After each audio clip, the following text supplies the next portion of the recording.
Оны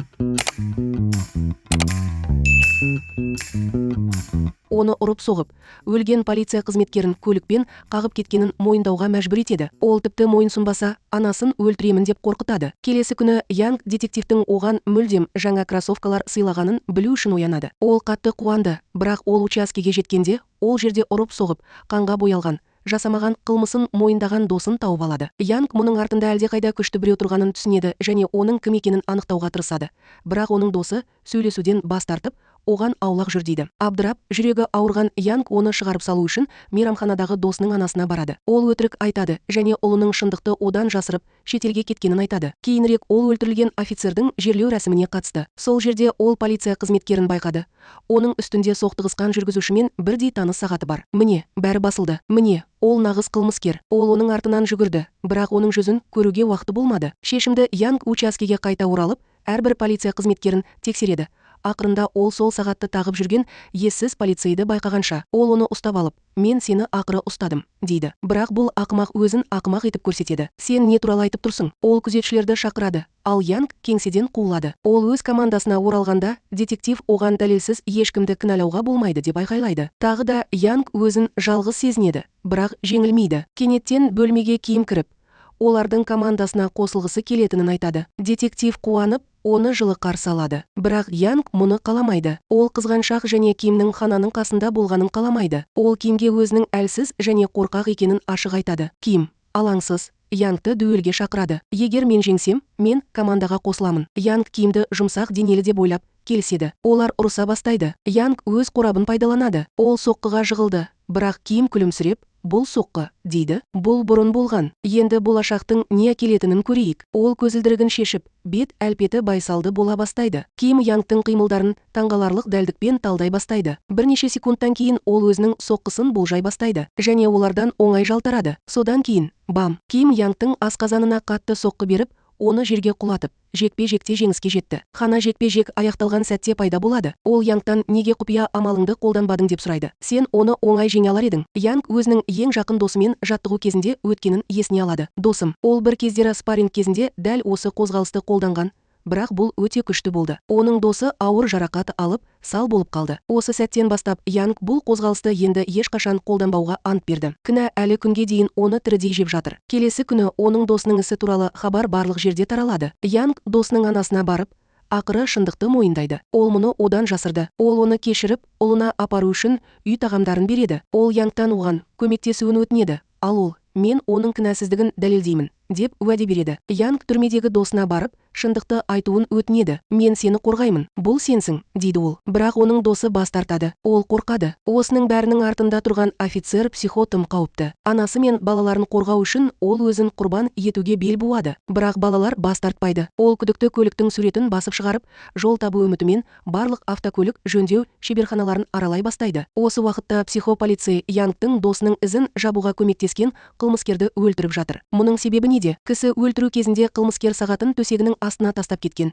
Дәл сол сағатты бәрі тағып жүр. Қылмыскер мейірімділік сұрап, дұға етеді. Психо өз адамдарына оны аяқтауды бұйырады. Жастық шағыңа орал. Ол қазір өз бөлмесінде қамалып, досымен өткізген жақсы күндерін есіне алды. Ол көзіне жас алады. Оның досы әділетсіз қайтыс болды және ол уәдесін орындай алмады. Хана оны жұбату үмітімен қонаққа келді. Бірақ ол оның жылағанын естіп, оны жалғыз қалдыруға бел буып, үнсіз кетіп қалды. Үйге қайтып бара жатқанда ол кенет есінен танып қалды. Ол жерге құлап түсер алдында Янг оны ұстап алып, оянғанша мықтап ұстады. Олар сөйлесіп жатыр. Ол есінен танып қалғанын мойындады. Сондықтан ол түсірілімнен бас тартты. Ол дәрі ішіп жатырмы деп сұрайды. Ол оны жақсы екеніне сендіреді. Содан кейін алтын медаль алады. Бұл оның медалы. Ол аң-таң. Ол қолма-қол ақшаға зәру болған кезде оны бүкмекерлік кеңсеге кепілге қойған. Ол барып, ақшасын қайтарып берді. Ол оған батыл болуға, әділдік үшін күресуге және досының жақсы есімін қалпына келтіруге кеңес береді. Ол көде қайта пайда болып, командаға қосылады. Ким оны көріп, оларды да қолдауға бел буады. Янг өзін бақытты сезінеді. Алғаш рет ол өзін жалғыз сезінбейді. Кейінірек Янг қолына конверт алып,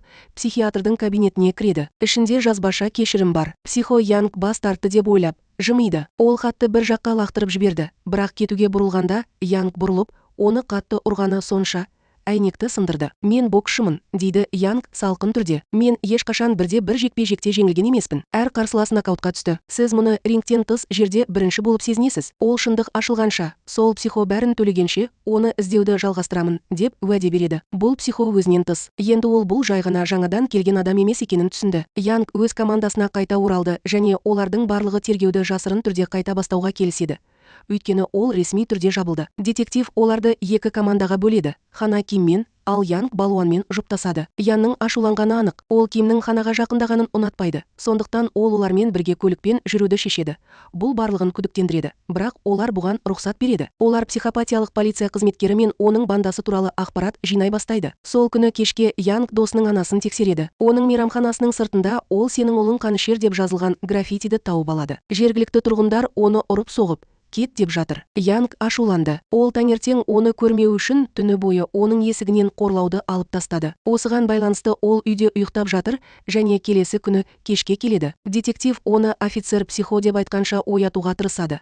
Ал Янг бірден төсектен секіреді. Команда құпия тергеуді жалғастыруда жеке хабарламалар арқылы байланысады. Сондықтан учаскеде ешкім ештеңеден күдіктенбейді. Олар заңсыз тауарларды контрабандалық жолмен өткізіп, полиция қызметкерлеріне пара беріп жатқан ессіз офицерді тапты. Олар оның қоймасына дәлел іздеп, рейд жасауды ұйғарды. Түнде олар өз жоспарларын іске асырды. Ким оларды ішінде тек 5 күзетші бар деп сендіреді. Тапсырма қарапайым, бірақ олар келгенде шошып кетеді. Бүкіл топ сонда. Команда шегінгісі келеді. Бірақ Янг бас тартады. Біз олармен сол сквот стилінде айналысамыз. Олар ішке кіреді. Олардың сан жағынан артықшылығына қарамастан, бұл бұрынғы спортшылар нағыз күш. Көп жылдық жаттығулар өздерін жақсы сезінеді. Олардың әрқайсысы өздерінің ерекше жекпе-жек стилін көрсетеді. Ким темір таяғын алып, нағыз семсерлесуші сияқты күреседі. Янг найзағайдай жылдам қимылдап, жауларын бірінен соң бірін нокаутқа түсіреді. Әдемі болғанымен, төбелесте аяусыз, сүйектерін сындырып, қаруын сындырады. Оған ешкім тиісе алмайды. Бірнеше бұзақылар артқы есіктен қашып кетпек болғанда, балуан есікті жауып тастайды. Ұзын бойлы және қорқынышты, ол олардың бәрін ұстап алып,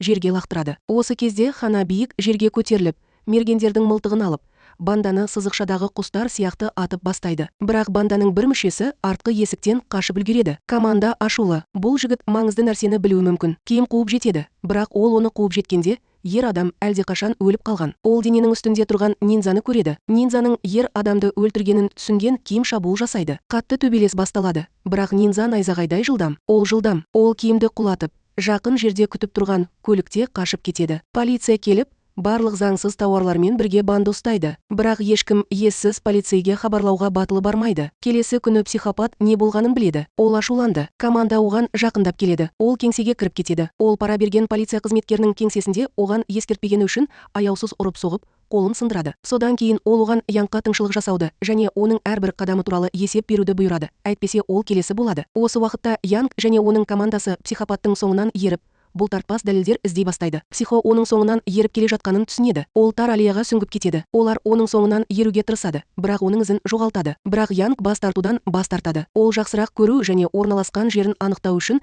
ең жақын шатырға көтеріледі. Янг ақыры психоны байқап, төбесінен секіре бастайды. Ол қашып кетпес бұрын оны ұстап алуды шешеді. Сонымен бірге Хана психоның көлігін тоқтату үшін жолға шығып, оны тоқтатуға тырысады. Бірақ оған бәрібір. Ол жылдамдықты арттырып, оны еш ойланбастан соғуға дайын. Янг мұның болып жатқанын көріп, үрейленеді. Еш ойланбастан ол шатырдан секіріп түсіп, оны тоқтату үшін өз өмірін қатерге тігіп, тікелей психоның көлігіне қонды. Оның қауіпті әрекеті нәтиже берді. Көлік тоқтайды, бірақ Янг қатты құлап, жарақат алады. Хана шошып, оны көруге асығады. Ауырғанына қарамастан, Янг бұған күліп, орнынан тұрып, психоны басып, жаншуға тырысқаны үшін оны тікелей ұстауға бет алады. Олар психоны жауап алу үшін учаскеге апарады. Детектив жол апаты кезінде оның қайда болғанын сұрайды. Өткен аптада, бірақ ол бәрін жоққа шығарады және мойындаудан бас тартады. Жауап алу барысында ол бірдеңе күтіп тұрғандай, анда-санда сағатына қарайды. Дәл сағат 6-да мемлекеттік айыптаушы кіріп, психопатты оның қамқорлығына алуды талап етеді. Бүкіл команда таң қалды. Қазір бәрі түсінікті. Психопаттың полицияда күшті байланыстары бар. Ким прокурорға хабарласады. Біз оның үлкен ағасы екенін білеміз. Олар туған ағасы мен әпкесі болса да, олардың қарым-қатынасы шиеленіскен. Ким одан тікелей: сен бұл психопаттан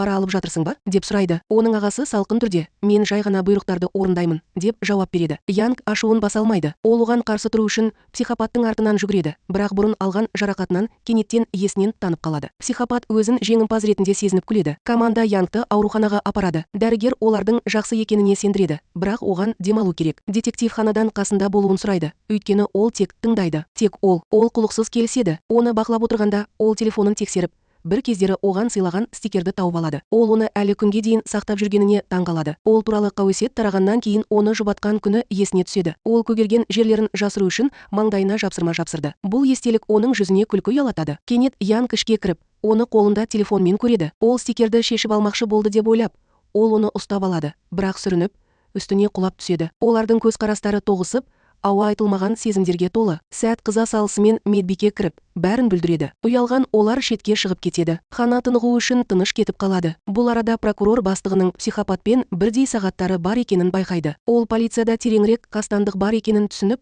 бірдеңеден күдіктене бастайды. Ол тергеу жүргізіп, психопатты кім қорғайтынын анықтауға бел буады. Ауруханаға оралған соң, Янг дәрігерге қарамай, жасырын түрде қашып, учаскеге оралады. Оған дұрыс тамақтануға кеңес бергеннен кейін, ол өзін өзі емдеу үшін зиянды тағамдарға тапсырыс береді. Детектив оны ұстап алады, бірақ онымен бірге кешкі ас ішеді. Балуан кейінірек пайда болады, және оны күтпегеніне риза емес. Кейінірек команда жиналып, психопаттың заңсыз заттарды шығаратын құпия зертханасы бар екені анықталды. Олар дәлел табу үшін сол жерге жасырын кіруге шешім қабылдады. Бірақ олар мұны істей алмай тұрып, зертханаға бетперде киген мафиялға елкіреді. Ол күзетшіні бір соққымен тез өлтіреді. Оны психо жібергені анық. Ол барлық дәлелдерді өртеп жіберуге дайындалып, бензин құя бастайды. Кенеттен банданың басқа мүшелері пайда болады. Олар оны тыңшы деп ойлап, оған шабуыл жасайды. Ол олардың кейбірімен күресіп үлгерді, бірақ олар оның үстіне құлап, оны құлатты. Олар оны аяқтауға жақындағанда, Янг дер кезінде кіріп келеді. Оны ұрлап кетті деп сеніп, таяқтарын сындырып, сүйектерін сындырып, олармен күреседі. Бірақ содан кейін төгілген бензиннің кесірінен өр шығады. Барлығы үрейленіп, эвакуациялай бастайды. Әйел терезеден құлап кете жаздады, бірақ Янг ауырғанына қарамастан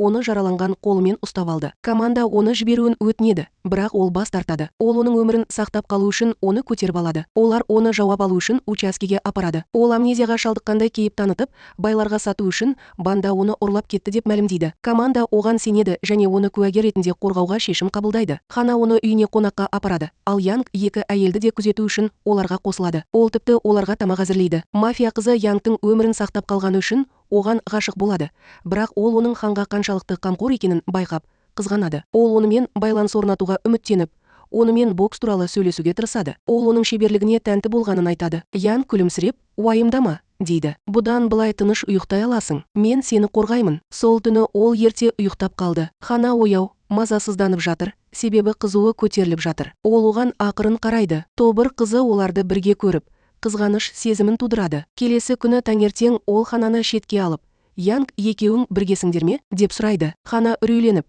мұны жоққа шығарып, мен ол сияқты адамды ешқашан ұнатпадым, дейді. Біз жай ғана әріптестерміз. Мафия қызы бақытты және жастарды ұнататынын мойындайды. Ол тіпті Ханадан оның жүрегін жаулап алуға көмектесуін сұрайды. Хана абайсызда ұсталып, жауап бермейді. Кейінірек команда станциядағы іс шараға қатысады. Ауа райы ыстық, Хананың басы айнала бастады. Янг мұны байқап, қолын оның басына қояды. Оны күннен қорғау үшін басын еңкейтіңіз. Оқиғадан кейін ол оның сүйікті шырынын сатып алады. Ол оның мейірімділігіне тәнті болып, оны тоқтата алмайды. Ол өзінің ғашық екенін түсінеді. Ол мойындауға бел буып, оған жақындайды. Ол оған мейіз береді, бірақ кенеттен ол есінен танып қалады. Оны ауруханаға апарады. Дәрігер оны тексеріп, жағдайын сұрайды, бірақ Янг оған мән бермейді. Оның көзі Ханада, оның жүзінде махаббат жарқырап тұр. Ол ұялып басқа жаққа бұрылады, бірақ ол оның соңынан еріп, не болғанын сұрайды. Ол кешірім сұрап, бұл жай ғана қателік болғанын айтып, оны ұмытуын өтінеді. Ол, ұмыттың ба деп жауап береді. Сенің атыңды ұмытқанымды қалайсың ба? Жаңа ғана болған оқиғаны ұмыт. Осы кезде оның досының анасы үйіне қайтып келе жатқанда,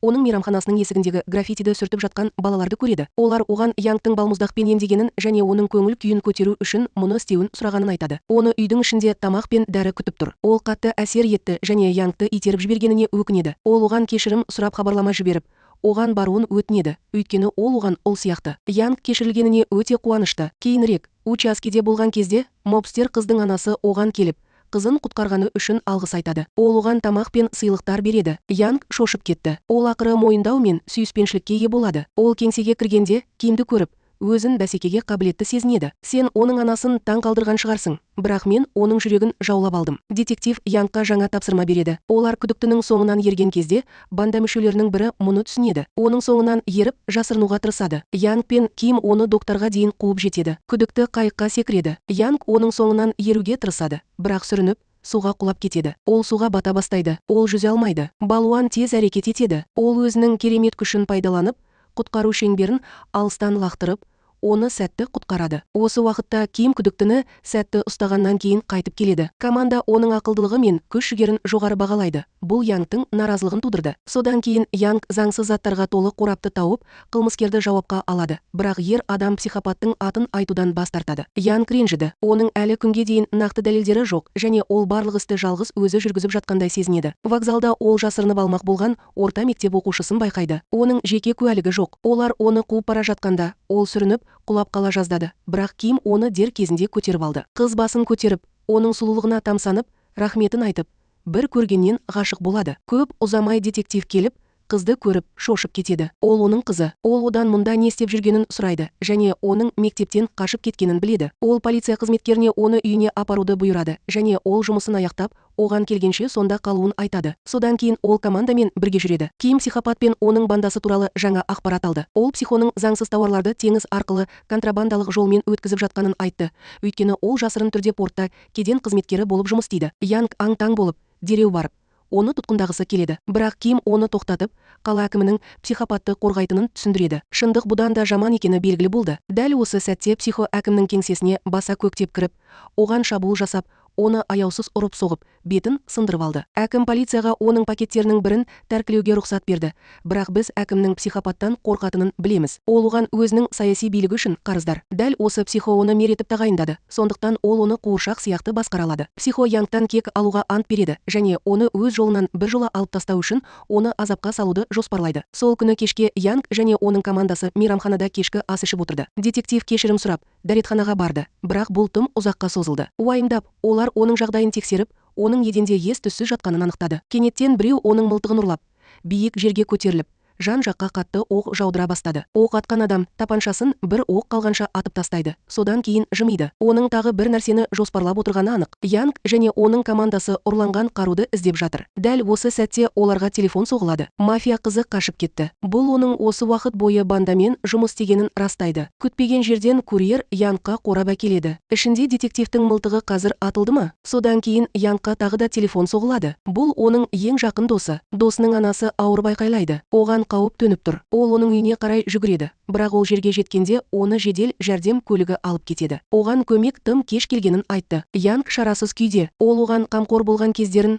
оған туған ұлындай қалай қарағанын есіне алып, жылай бастайды. Қайғы мен ашудан ол өзін өзі бақылауды мүлдем жоғалтады. Ол есі ауысқан адамның үйіне келіп, оның күліп тұрғанын көріп, мұның бәрінің артында өзінің тұрғанын бірден түсінеді. Янг орнынан атып тұр. Ол оған асығады, бар күшімен ұрады, бетін сындырады. Бірақ ол оны аяқтамай тұрып, полиция келеді. Янг оны көрмей тұрып жоғалып кетеді. Оның командасы шошып кетті. Оның қайда кеткенін ешкім білмейді. Бірақ балуан Янгтың қайда болуы мүмкін екенін жақсы білетінін айтады. Олар мейрамханаға қарай бет алды. Және, әрине, ол сол жерде жалғыз отырып, ең жақын досының анасы дайындаған тағамды үнсіз жеп отыр. Ол жылап жатыр. Олар оны ауруханаға апарады. Бақытымызға орай, оның әлі тірі екенін, бірақ комада жатқанын біледі. Содан кейін Ким шындықты ашады. Бұл психо бәрін жоспарлап қойған, тіпті Янгтың оған жасаған шабуылын жасырын түрде жазып алу үшін біреуді жалдаған. Бұл психо бейнежазбаны көпшілікке жариялаймын.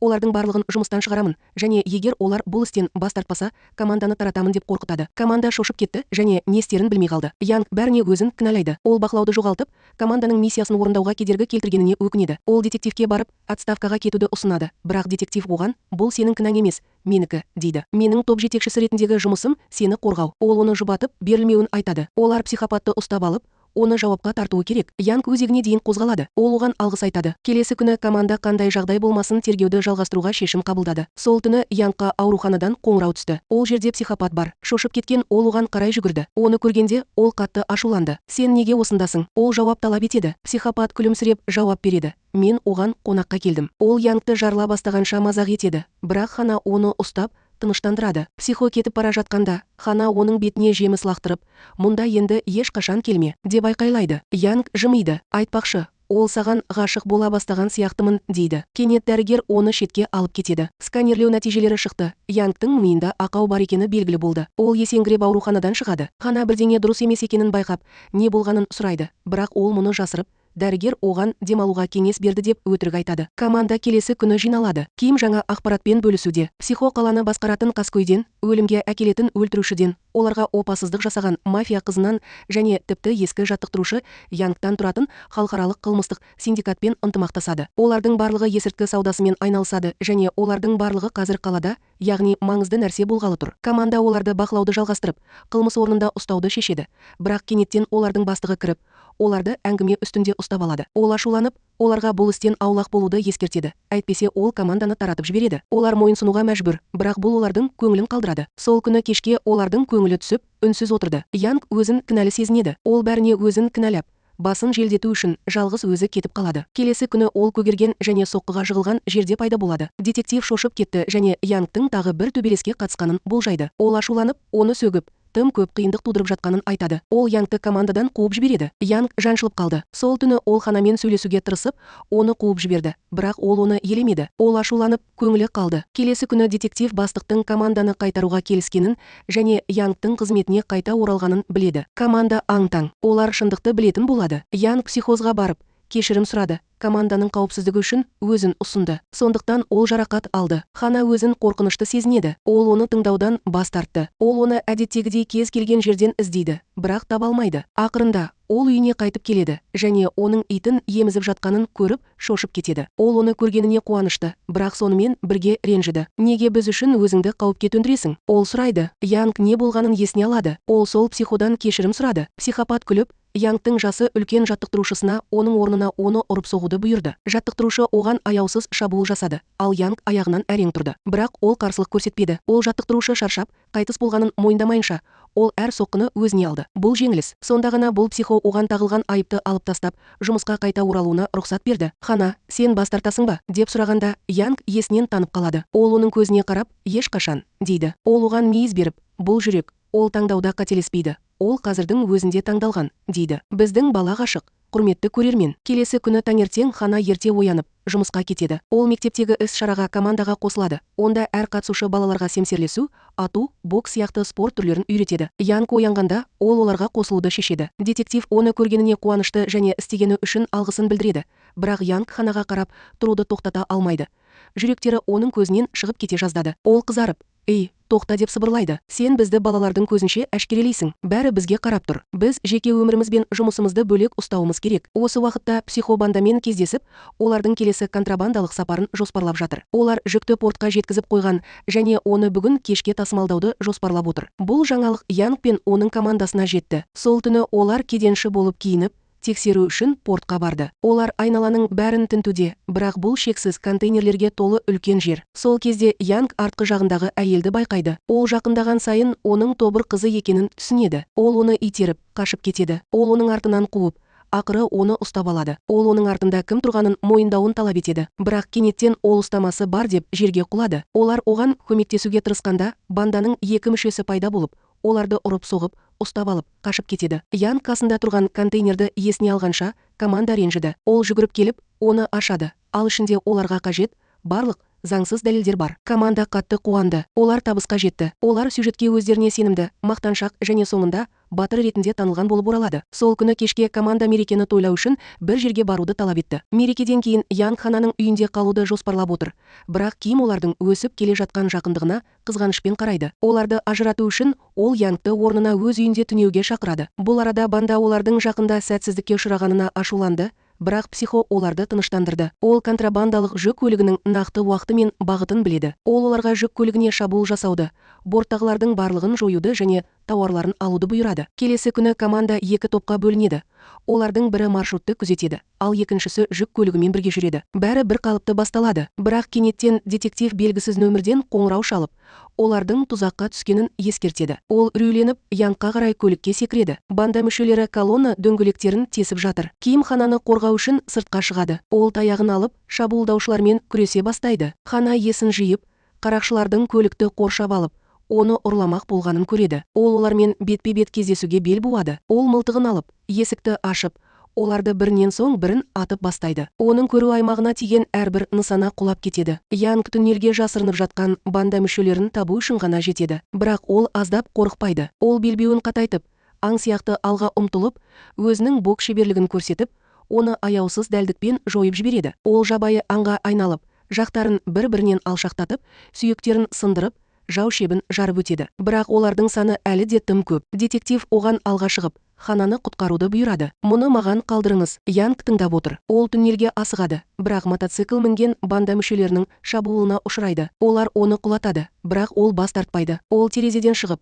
велосипедтердің бірін ұрлап, бар жылдамдықпен жарысады. Осы кезде Ким қарсыластарын жеңеді, бірақ кенеттен банда басшысы оған пышақпен шабуыл жасайды. Ким орнында қатып қалады. Оның өткір Янг пайда болып, бар жылдамдықпен келе жатыр. Ол мотоциклінен секіріп түсіп, қарақшыға соғылып, Кимді құтқарып қалды. Янг Кимді ұнатпаса да, оның жараланғанын көру оған ауыр тиеді. Ол ашуланып, қарақшыға қарай ұмтылып, оны қатты соққылармен жойып жібереді. Бірақ ол оны аяқтағалы жатқанда, психо оны көлікпен қағып кетеді. Ол күліп сыртқа шығады. Мен саған менің жолыма түспеуіңді ескерттім. Келесі жолы мен сені біржола көшіремін. Ол кетіп бара жатып, жолда жатқан жараланған Хананың жанынан өтіп бара жатыр. Оны адамдары ұрып соғып жатыр. Ол оны мазақ етіп, контрабандалық жүк көлігін алып кетіп, қашып кетті. Бірақ Хана бас тартпайды. Ол оны басқа көлікпен қуады. Янг пен Ким келгенде, оның жоғалып кеткеніне таң қалады. Олар оның жерде жатқан аяқ киімін байқамайынша, оның қай жолмен жүргенін білмей, жол бойымен келе жатыр. Бұл жақсы белгі. Олар жүк көлігін тапқанша қалдырған іздерін қадағалап, жол бойымен келе жатыр. Бірақ ол бос. Олардың көңілі қалды. Бірақ Хананың резервтік жоспары болды. Ол жүк көлігінің жаңа орнын көрсететін нөмірі жазылған шаш қыстырғышын лақтырып жіберді. Янг оны табу үшін қаланы аралай бастайды. Бұл арада психотауарды сату үшін жапондық сатып алушымен кездесіп қалады. Хана жүк көлігіне тығылып, не болып жатқанын бақылап отырады. Олар тауарды қоймаға апарып жатқанда, ол жасырын түрде шығып кетеді. Сол жерде ол қолында әкесі сияқты тапаншасы бар жалдамалы кісі өлтірушіні байқайды. Ол шошып кетті. Ол әкесін өлтірген адам болуы мүмкін бе? Ол оған жақындауға тырысады, бірақ оны банданың бандиті байқайды. Ол оны итеріп жіберіп, психо пайда болғанша шабуылдаушылармен күресіп, қашып кетеді де, мен саған ескерттім деп қатты ұрады. Ол өз адамдарына оны өлгенше торға қамауды бұйырады. Ішінде ол жалдамалы кісі өлтірушімен бетпе-бет келеді. Мына мылтықты қайдан алдың? Ол аң-таң. Естеліктер менің үстімнен өтіп кетті. Иә, ол кісі оны ұстамақ болған кезде әкесін өлтірген, бірақ ол ештеңе демей кетіп қалған. Дәл осы кезде Ханна қарақшының телефонын ұрлап, Янгқа оның қайда екені туралы хабарлама жіберген. Өкінішке орай, банда оны ұстап алып, телефонын тартып алып, есінен танып қалғанша ұрып соққан. Янг жәшіктерді шарасыздықпен ақтарып, қоймаға жетеді. Ол оның әлсіз даусын естіп, оны шақырып алып, дәл уақытында тауып алады. Ол оны қорғауға және әділдік орнатуға ант етіп, оны қатты құшақтайды. Олар қашуға тырысады, бірақ банда оларды қоршап алады. Янг Кимге оны алып қашып кет дейді. Мен оларды ұстаймын. Содан кейін ол аңдар режиміне өтіп, ашуын шығарады, банды бұзады, сүйектерін сындырады және оларды құлыптайды. Біз қойманың ішіндеміз. Ол шығуға тосқауыл қойып жатқанда, Ким Ханамен бірге қашып кетеді. Бірақ қаскүнем оларды байқап қалып, Кимнің иығынан атып, оны суға құлатады. Хана өлді деп айқайлайды. Янг суға түсіп, оны дер кезінде судан шығарып құтқарады. Ким ауруханаға жеткізілді, бірақ оның жағдайы ауыр. Бұл психо ашулы. Янг және оның командасы бәрін бүлдіре береді. Ол әкіммен кездесіп, оған бір қап қолма-қол ақша беріп, жоспарларын аяқтау үшін команданы таратуды бұйырды. Келесі күні Ким операциядан кейін есін жиды. Ол әлсіз және әлі де сауығып жатыр. Хана көзін ашқанша қасында қалады. Ол жеңілдеп қалды, бірақ оған әлі де демалу керек. Апталар өтіп жатыр. 3 айдан кейін Ким жазылып кетеді. Ол бірден өз командасы туралы сұрайды, бірақ олардың таратылғанын біледі. Балуан тағы да жол инспекторы болды. Хана мұрағатқа тапсырылды. Ал Янг қызметінен босатылып, тазалау бөліміне ауыстырылды. Ол қатты қорланды, бірақ ол бас тартпады. Күн сайын Янг өзінің ең жақын досының анасына барады. Ол комадан оянып, психопатқа қарсы куәлік береді деп үміттенеді. Ол қазір детективпен бірге тұрады, өйткені оның басқа баратын жері жоқ. Оның күтіміне ақы төлеу үшін Янг толық емес күзетші болып жұмыс істейді. Детектив оған ақша ұсынады, бірақ Янг бас тартады. Осы уақытта психопат мафия қызымен кездесіп, оны тағы да қорқытады. Ол жоғалған сіңлісіне тиесілі шаш қыстырғышын суырып алғанша оған көмектесуден бас тартады. Дәл солай, құрметті көрермен, ол зұлым емес, оны бопсалап жатыр. Әпкесінің қайда екенін психопат қана біледі. Ол оны орындамайынша айтпайды. Өткенде оның әпкесіне баспанадан шығып бара жатқанда шаш қыстырғышын бергені көрінеді. Ол қайтып ораламын деп уәде берді. Енді оның ынтымақтастықтан басқа амалы жоқ. Басқа жерде Хана асырап алған әкесінің бейітіне барып, оны өлтірген жалдамалы кісі өлтірушіден кек алуға ант береді. Ол мұрағатқа қайта оралып, оны кім жалдағанын білуге бел буып, оның өткенін зерттей бастайды. Кейінірек психопат Янгқа жұмысқа барады. Янг оны көргенде аң-таң. Психо оған сабырмен мәміле жасауды ұсынады. Бұл қаланың жартысы маған тиесілі. Маған қосыл, мен сені бай қыламын. Бірақ Янг салқын түрде, сен жеңдім деп ойлайсың ба? Деп жауап береді. Мен сені түрмеге апарған күнге дейін сенің көлеңкең боламын. Сол түні Янг бокс залында жаттығып, күш-қуатын арттырды. Содан кейін ол бетперде киіп, жеке миссиясына кірісті. Ол психопатиялық банданың барлық мүшелеріне шабуыл жасап, оларды киген сағаттары бойынша анықтайды. Мұндай сағатты тағатын кез келген адамды ұрып-соғып, сүйектерін сындырады. Ол жұмбақ кек алушыға айналады және адамдар бұл туралы айта бастайды. Бетперде киген кейіпкердің көшелерді тазалап жатқаны туралы хабар тарады. Оның командасы жаңалықтарды көріп, олардың жас жігіттер екенін түсінеді. Ол ешқашан берілмеді. Янг банданың жасырынған жеріне кіріп, оларды бірінен соң бірін жеңеді. Біз оның жекпе-жегін үнемі нокаутпен жеңгенін көреміз. Ол қазір сол ашуды пайдаланып, олардың сағаттарын олжа ретінде алып жатыр. Осы кезде Хана оған алаңдап, телефон соғуға тырысады, бірақ ол жауап бермейді. Ол тамақ пен дәрі-дәрмекті жаттығу залында қалдырады. Ол үнемі жаттығады. Өйткені оған басқа ешкім мән бермейтінін біледі. Янг сыйлықтарды тауып алады да, олардың одан екенін түсінгенде, ол жүгіріп шығады, бірақ оны ұстауға әлі кеш. Келесі күні Ким Пачқа оралып, олардың ескі кеңсесіне кіреді, бірақ оның бос екенін көреді. Жүрегі ауырып, ол бас тартудан бас тартады. Ол психопаттың ісін қолға алып, команданы қайтарып, онымен күресуге ант береді. Детектив те тергеуді қайта бастайды, бірақ банда мүшелері оны байқап, оны қоршап алады. Ол ақырзаман таяп қалды деп қорқады. Янг келгенше, оның алдында батыл тұрыңыз, уайымдама, дейді ол. Саған ешкім тиіспейді. Ол бандамен жалғыз күресуге дайындалып жатыр. Олар қарулы және саны жағынан одан асып түседі. Бірақ кенет Хана пайда болып, назарын аудару үшін оқпандарын оларға бағыттады. Янг сәтті пайдаланып, ұрысқа кіріседі. Ол ашуланып, ағасының жаны оны иемденгендей қатты ұрады. Оның жолына түскен банданың әрбір мүшесі тартараға ұшады. Ол олардың бәрін ұрып-соғып, аяғына бір ғана үлкен бұзақыны қалдырады. Янг ішін қатты нокаутпен ұрып, оны толығымен қабілетсіз етеді. Дәл осы сәтте Ким полициямен бірге келеді және олар банды тұтқындады. Кейінірек команда жиналады, бірақ детектив Янгқа бандаға жалғыз өзі шабуыл жасап, өз өмірін қатерге тіккені үшін ашуланады. Сіз көмектесіп жатырмын деп ойлайсыз ба? Ол айғайлайды. Сіз жақсы көретін барлық нәрсені жою қаншалықты оңай екенін білмейсіз. Бірақ Янг сабырлы түрде жауап береді. Психопаттың шынайы күші оның бандасында емес, оның ақшасында. Сондықтан мен оларды одан тартып алып, оны өз ойынында жеңуді шештім. Бұл қауесет психоздарға да жетеді. Ол Янгтың шабуылдарынан байлығын жоғалтты. Ол Янгтың бұрынғы жаттықтырушысына онымен күресуді бұйырады. Оның әлсіз жақтарын сен ғана білесің дейді. Келесі күні жаттықтырушы Янгты мейрамханаға шақырып, миссиясын аяқтау үшін оған пара беруге тырысады. Янг қорапты үстелге лақтырып жібереді. Ішінде оның банда мүшелерінен алған барлық сағаттары бар. Жақында сенің кезегің келеді, дейді де кетіп қалады. Басқа жерде Ким алтын қоянды кездестіріп, бұл психоның қаншалықты бай екенін сұрайды. Қоян күледі. Сен байсың ба? Ол кісінің ақшасы сонша, оны тіпті санамайды да. Ол оны өлшеп жатыр. Осылайша ол бүкіл қаланы сатып алды. Ким аң-таң болып, бүкіл командаға хабарлайды. Олар келіседі. Оны жеңудің жалғыз жолы, оның ақшасын тауып алу. Олар оның бұрынғы жүргізушілерінің бірінің ізіне түсіп, оны ұрлап жауап алуда. Бастапқыда ол Янг оны қатты ұрып, есінен танып қалғанша сөйлеуден бас тартады. Ол қорқып, есін жиған кезде, өтінемін,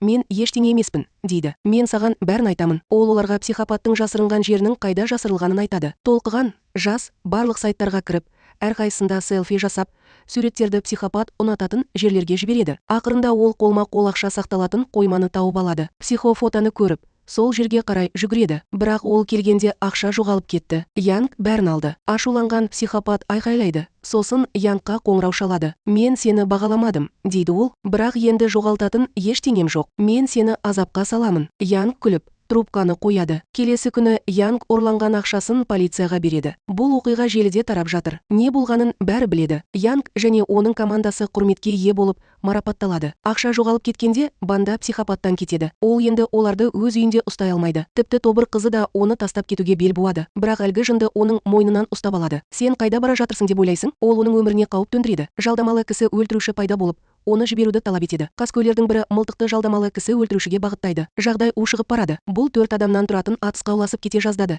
Бірақ психо оларды тыныштандырып, бәрін шешемін деп уәде берді. Сол түні ол әкім мен барлық жемқор шенеуніктерді жинайды. Ол оларға мойынсұнамыз немесе өлеміз деп қорқытады. Қорқып, олар бағынады. Келесі күні Янг пен детектив жас қыздың психо қалаға заңсыз әкелген есірткінің құрбаны болып қайтыс болғанын анықтады. Енді олар оның бизнеске қайта оралғанына және оның байлығын жаппай тарату арқылы қайтаруға апаруға тырысып жатқанына сенімді. Кенет Янг оны алыстан бақылап тұрған біреуді байқайды. Ол оның тобыр қызы екенін білу үшін қуып барады. Ол оны ұстап алмақшы болады, бірақ ол есінен танып қалады. Ол оны тағы да кейіп танытып жатыр деп ойлайды, бірақ бұл жолы ол шынымен ауырып қалды. Ол психопат оны дәрі-дәрмекке қол жеткізуді шектеу арқылы басқарады деп күдіктенеді. Ол оны тұтқындады, бірақ ол ақылды, нағыз хамелеон. Жолда ол кісенінен арылып, күзетшіні қорқытып, қашып кетеді. Шаршап шалдығып, үйіне қайтып келе жатқанда, оған тұтқиылдан шабуыл жасаған банда шабуыл жасайды. Олар тұзақ құрды. Олардың саны тым көп. Ол қарсылық көрсетеді, бірақ депрессияға ұшырайды. Ол құлап, жорғалай бастайды, бірақ қайтадан шабуылға ұшырайды. Бұл жолы оның ми ауруы туралы білетін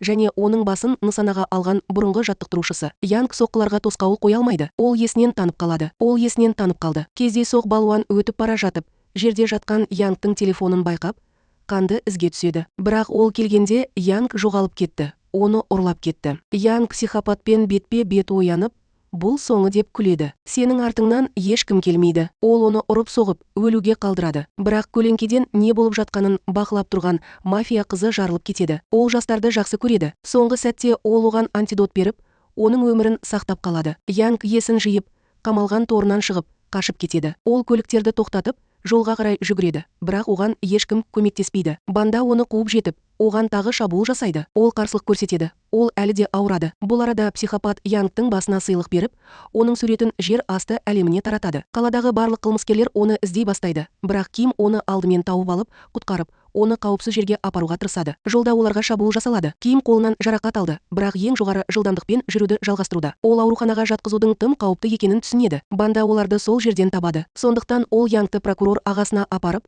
одан көмек сұрайды. Бір қызығы, ағасы келіседі. Ол оларды үйіне апарып, дәрігерді шақырып, Янгтың өмірін дер кезінде құтқарады. Уақыт келді, бірақ Янг ес-түссіз қалады. Команда оны көруге келеді. Хана оны көргенде жылайды. Ол түні бойы оның қасында болып, оған қамқорлық жасайды. Психопат туралы жас армандар бұл қорқынышты қорқыныш. Ол айқайлап оянады. Хана оны құшақтап, оның қауіпсіз екеніне сендіреді. Ол оның қолынан ұстап, менімен бірге бол деп жалбарынады. Ол бұл психотірі болғанша оның ешқашан қауіпсіз болмайтынын түсінеді. Ол мұны бір жола тоқтатуды шешеді. Ол учаскеге оралып, мерген мылтығын алып, психо мен оның бүкіл бандасын жоюға дайындалып жатыр. Бұл арада мопстер қыз өзінің сіңлісін тауып алады, бірақ оның қазір нашақор екенін білгенде шошып кетеді. Бұл психо оған осылай жасады. Бұрынғы адалдығына ашуланып, жиіркеніп, оны жоюға ант береді. Хана психопат пен оның экипажын жасырынып іздейді. Ол шатырға көтеріліп, мергендік қаруын нысанаға алады. Бірақ ол триггерді тартпас бұрын, мопстер қыз пайда болады және оны өз қолымен аяқтауға бел буған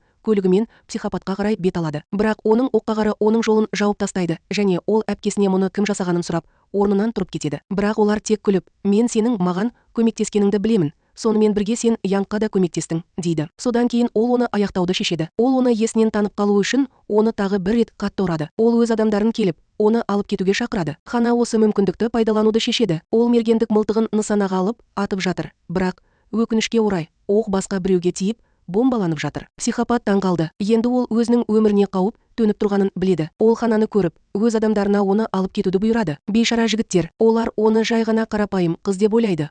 Оның қатыгез мерген екенін түсінбейді. Ол оларға дәл атуды бастайды. Біреуін көрген сәтте оны бірден өлтіреді. Оның шеберлігіне бәрі таңғалды. Енді олар оның қарапайым қыз емес екенін біледі. Олар үрейленіп, одан жасырынып қалады. Олар оны бірден ұрып соғуға тырысады. Бірақ ол олардың әрбір шабуылына еш қиындықсыз қарсы тұрады. Ол олардың барлығын жеңеді. Тіпті олардың жүздерін сындырады. Ол олардың біреуін мылтықпен ұстап, оны психопаттың жасырынған жерін ашуға мәжбүрлейді. Ол бірден сол жаққа қарай бет алады, бірақ ол келгенде оны күтіп тұрған банды тауып алады. Олар қаруларын атып бастайды. Хана жасырынып, өзінің жылдам ойлауын пайдаланады. Ол оларды өрт сөндіргішпен суарып, көздерін соқыр етеді. Өткір көру қабілетінің арқасында ол қараңғыда көре алады және оларды бірінен соң бірі құстар сияқты аулай бастайды. Осы уақытта Ким ханның не істеп жатқанын түсінеді. Ол екі таяқшаны алып, оларды сермеп бастайды. Жауларының көптігіне қарамастан, ол өлімге әкелетін аңға айналады. Оған тіпті ешкім жақындай алмайды. Кімде-кім батыл болса, ақыры бұзылады. Ақырында Хана психопаттың бөлмесіне жетеді. Бірақ ол есікті ашқанда, ол дәл сол жерде болады. Өкінішке орай, ол оны атып тастайды. Ал ол бүйіріне қарай ұшып кетеді. Бақытымызға орай, ол оқ өткізбейтін жилет киген. Ол оны сөйлету үшін алдауға тырысып, қорқып кеткендей кейіп танытады. Жастарын мойындай бастайды. Оған ешкім сенбейтініне толық сенімді. Бірақ ол күлімсіреп, оған алғысын білдіреді. Содан кейін жасырын камераны көрсетеді. Ол болып жатқанның барлығын тікелей эфирде көрсеткені белгілі болды. Енді әркім өз шындығын біледі. Психопат дүрбелеңге түсіп, құрылғыны сындырып, басқаруды жоғалтады. Ол оны қатты ұра бастайды. Осы кезде Янг жаңалықтарды қарап отыр. Ханаға қауіп төніп тұрғанын түсініп, оны құтқару үшін жолға шығуды ұйғарады. Бірақ сыртқа шыққан бойда оны тұтқиылдан ұстайды. Психо оны өлтіру үшін барлық адамдарын жіберді. Янг оған жету үшін бар күшімен күреседі. Ол олардың бәрін жеңіп, ханаға қарай жүгіреді. Сонымен бірге Кимді банданың басқа мүшелері қоршап алады және бұл аяқталды деп ойлайды. Бірақ кенеттен үлкен және керемет күшті балуан пайда болады. Ол оларға темір құбырмен шабуыл жасайды. Оларды оңай құлыптайды. Осы уақытта психопат хананы аяқтағалы жатыр. Бірақ кенеттен оның артында жалдамалы кісі өлтіруші пайда болып, оны тоқтатады. Ол хананы ұстап алып, онымен бірге қашып кетеді. Бірақ жарақат алып, оған бір кездері әкесіне тиесілі камераны береді. Оны ашқанда ол шошып кетеді. Ол әкесін өлтірген жалдамалы кісі өлтіруші емес, психопат екенін көреді. Ол жүйкесін жоғалтып, қаруын тартып алып, қайтып оралып, әкесінің өлімі үшін кек алуды шешеді. Сонымен бірге команда бандамен соғысып жатыр. Ким дөрекі адаммен төбелесіп жатқанда лифтте қамалып қалады. Бірақ бұл жолы ол өткір заттардан қорқуын жеңіп, оны қарусыздандырып жеңеді және оны тұтқындады. Осы уақытта Янг ақыры ғимаратқа жетеді. Ол әлі де жараланса да, жолындағы барлық адамдармен күреседі. Ол оларды жеңу үшін бар күшін салып, азапты жеңеді. Оның денсаулығы нашар, бірақ бұл жұмысты аяқтауға жеткілікті. Хана психопаттың бөлмесіне қайта кіреді, бірақ оның күзетшілері оны байқап, оқ жаудырады. Дәл осы сәтте тобырдағы қыз пайда болып, граната лақтырып, айналасындағылардың бәрін жарып жібереді. Өкінішке орай, психопат аман қалады және бөлмеден қашып кетеді, тек Янгпен бетпе-бет келу үшін. Янг жымиып, кек алу үшін жақындап келеді, бірақ мобстер қыз тағы бір бомба лақтырып, тағы да шабуыл жасайды. Янг тез арада ханды ұстап алып, жасырынып қалады. Тағы да психопат аман қалады. Янг және оның командасы оны іздейді, бірақ ол жоғалып кетті. Олар оның жасырын туннель арқылы қашып кеткенін білді. Көңілі қалғанына қарамастан, олар жеңілдеп қалды. Шындық шықты. Енді оның не істегенін бәрі біледі. Оның артынан полиция келе жатыр. Янг ханамен бірге болуды шешеді. Ол оның қолындағы жараларды емдейді. Ақыры олар жалғыз қалғанда, ол жақындауға тырысады. Бірақ кенеттен хананың анасы пайда болады. Жас жігіт үрейленіп, үйден аяқ ұшымен шығып бара жатып, үнсіз тайып кетеді. Келесі күні команда қайта жиналады. Олар психопаттың қайда жасырынуы мүмкін екенін талқылайды. Янг оны полиция бөлімінде деп күдіктенеді. Бұл оны ешкім күтпеген жалғыз жер және ол дұрыс. Олар оны қысым тұтқасы ретінде пайдаланып, басты кепілге алған жерінен тауып алады. Барлығы араласуға тым қорқады және олар оның қашып кетуіне мүмкіндік береді. Бірақ хана пайда болып, оны ату үшін өзінің шеберлігін пайдаланып, өзінің нағыз мергендік қабілетін көрсетеді. Психо көлігіне секіріп, қашып кетеді. Янг оның соңынан еруге тырысады, бірақ кенеттен оның ескі жаттықтырушысы пайда болып,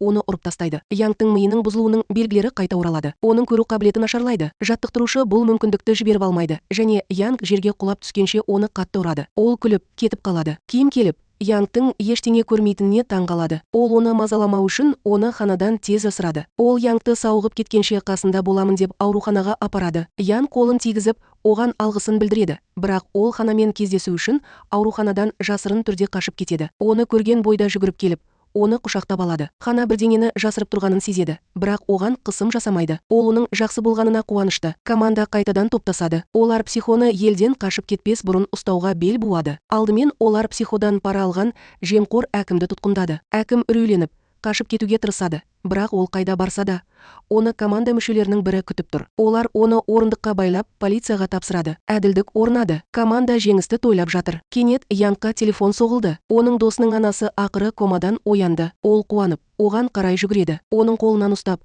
болған оқиға үшін кешірім сұрайды. Бірақ ол оған ашуланбайтынын айтады. Ол үшін күрескені үшін оған алғыс айтады. Ұлына әділдік танытқаны үшін ол оған анасындай қарауын өтінеді. Янг қатты әсер етіп, оның құшағында жылап отыр. Ол психопатты біржола жауапқа тартуға ант береді. Келесі күні команда психопатты іздеуге аттанады.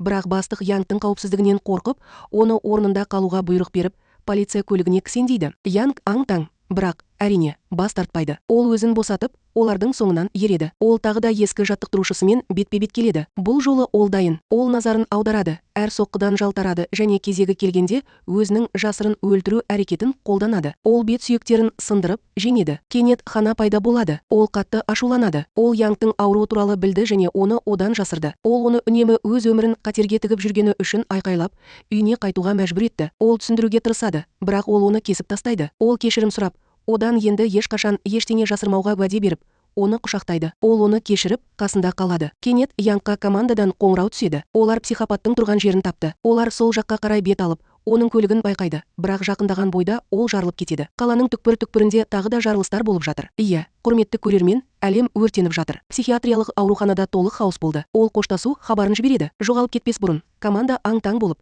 не істерін білмей отыр. Янг тобырдағы қызбен кездесіп, оған келісім жасауды ұсынады. Бізге оны ұстауға көмектес, сонда біз сені түрмеден шығарып, жаңадан бастауға мүмкіндік береміз. Ол келіседі және оның қонақ үйде жасырынып жүрген болуы мүмкін екенін айтады. Команда киімдерін ауыстырып, сол жаққа қарай бет алды. Бірақ психо дайын. Ол электр қуатын өшіріп, ғимаратты жанғыш газбен толтырады. Команда ғимараттың жарылғыш заттармен жабдықталғанын білгенде таң қалды. Олар барлығын қонақ үйден эвакуациялауға тырысты, бірақ есіктер құлыптаулы. Олар қамалып қалды. Осы кезде Янг пайда болды. Ол бар күшін салып, ауыр затты алып, әйнекке лақтырып жіберді. Ол терезеден ұшып шығып, оны толығымен сындырып, шегінуге сәтті жол ашты. Қонақтар қаша бастады. Көп ұзамай бөлім бастығы мен үлкен полиция бөлімшесі көмекке келеді. Команда бастықты қайта көргеніне өте қуанышты. Ол бұрынғыдай асыл адамға айналды. Олар бұрынғы жақсы күндердегідей қайтадан бірге жұмыс істеуге шешім қабылдады. Олар психопаттың қаладан қашып кетуіне жол бермеу үшін әуежайға барар жолда бақылау бекетін орнатты. Осы уақытта Янг психопаттың жасырынған жеріне жетеді. Психопат оны көргенде үрейленіп,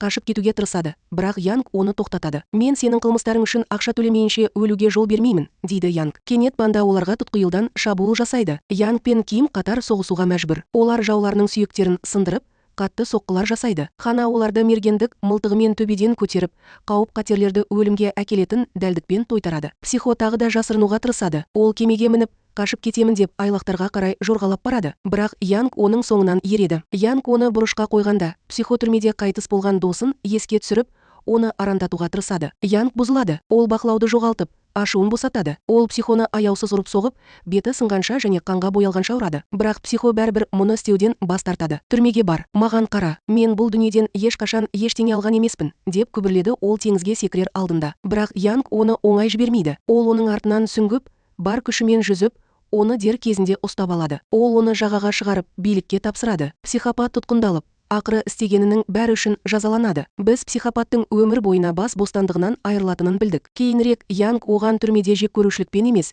жеңіс сезімімен келді. Ол өз миссиясын орындады. Ол ақыры жеңіске жетті. Олардың қаһармандық күш-жігерінің арқасында команда марапаттарға, медальдарға және марапаттарға ие болды. Әрбір қатысушы өз армандарын жүзеге асыра бастайды. Хана арнайы мақсаттағы бөлімшеге кіреді. Онда оның керемет мергендік шеберлігі ақыры танылды. Ким ұлттық чемпионатты жеңіп алу және көптен күткен медалін алу мақсатымен семсерлесу жаттығуларына қайта оралады. Янгқа келетін болсақ, оның ауруы ақыры жазылды. Біз оның теңіз жағасында жүгіріп, күші мен төзімділігін қалпына келтіріп жатқанын көреміз. Ол қоныстанудың уақыты келді деп шешті. Ол ханаға үйленуге ұсыныс жасайды және олар бірге махаббатқа, күлкіге және өздерінің кішкентай чемпиондарын өсіру арманына толы жаңа өмірді бастайды. Саяхат осымен аяқталады. Бұл әсерлі эмоционалды оқиғаға жақын әсерлі оқиға. Егер сіз осы ұзақ жолдан өткен болсаңыз, рахмет. Біздің сериал сізге ұнады деп шын жүректен үміттенеміз.